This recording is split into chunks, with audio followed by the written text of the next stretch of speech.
انہوں نے کمپرومائز نہیں کیا. انہوں نے اپنی نوکریوں کو نہیں دیکھا, انہوں نے اپنے پریویلیجز کو نہیں دیکھا, اور آج بھی اپنے موقف پر ڈٹے ہوئے ہیں. لہٰذا میں سب بھائیوں اور بہنوں سے, اپنے ممبران سے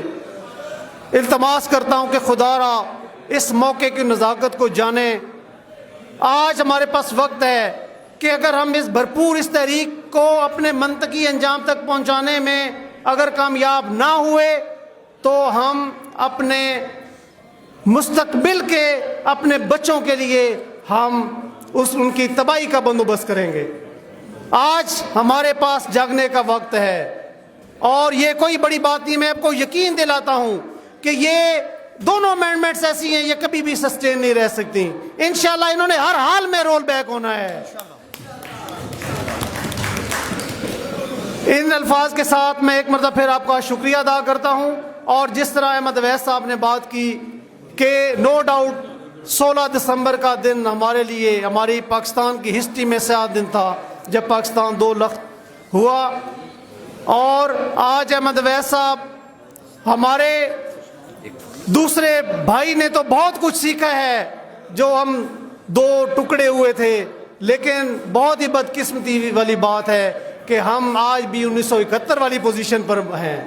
ہم نے کچھ نہیں سیکھا,